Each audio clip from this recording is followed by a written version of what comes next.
Hello, and welcome to the Dialogue on Dialogue podcast. In 1956, Earl Nightingale recorded The Strangest Secret, launching a new era in self-improvement. Over his lifetime, he created thousands of radio and audio programs exploring success, purpose, and meaning.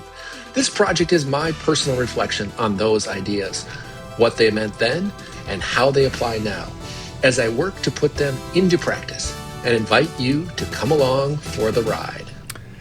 Episode 21, Commitment. As Earl Nightingale reminds us, people don't need to be educated nearly as much as they need to be reminded.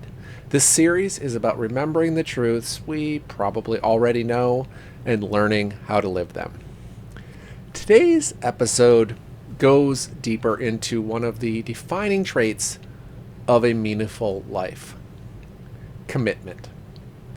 Earl returns to an idea he learned from J. Paul Getty, who divided people into three broad categories, not as a judgment, but just as an observation.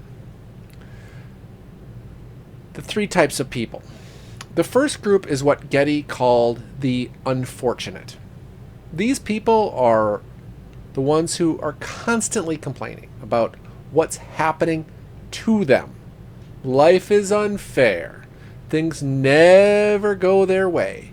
And rather than keeping that misery to themselves, they often spread it to others through complaining, negativity, or making life more difficult for the people around them. They're the ones who seem to take a strange satisfaction in saying no. The store is closed. The item isn't available. I'm too busy to help. Life is something that happens to them, and they make sure everyone else feels it too. The second group is the uncommitted. These are often decent people. They're capable people, but they're always looking ahead to what's next. The better opportunity, the hypothetical future. They never fully commit to where they are right now. Because of that, they never quite make the most of their current situation. Their effort is hedged. Their energy is divided. They're physically present, but psychologically elsewhere. The third group is the committed. These are the people who arrange the world for everyone else. They stick with things long enough to make them truly good, sometimes exceptional. They labor, persist, and take responsibility when others drift away.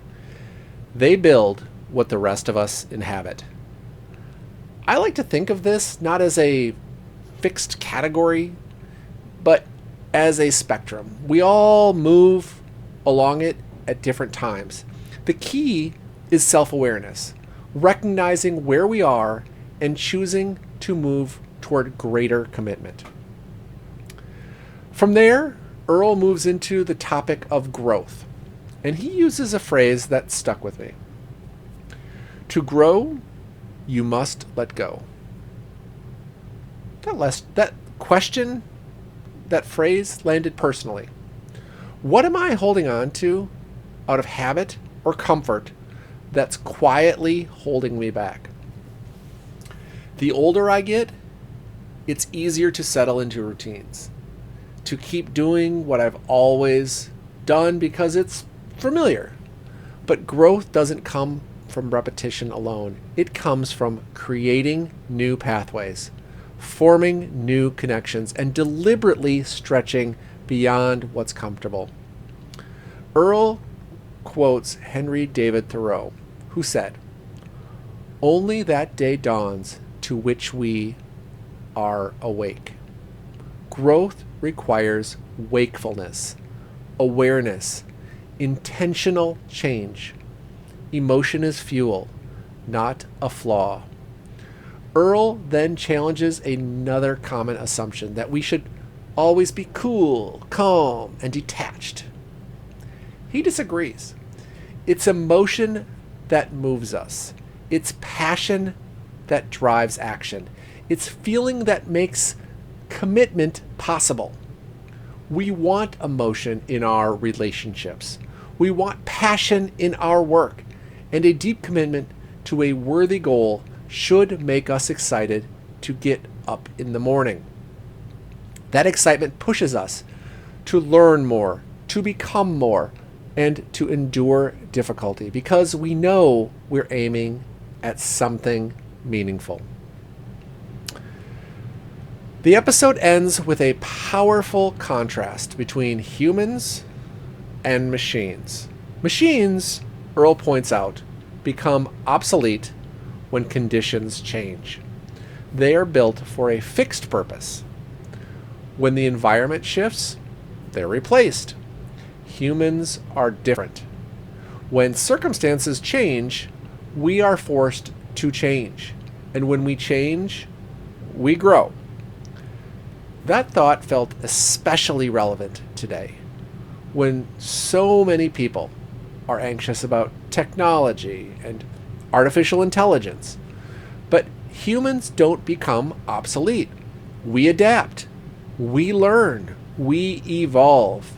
No matter how industries shift, tools change, or roles disappear, the human capacity to grow and respond remains. So episode 21 leaves me with these reminders. Commitment separates drifting from building.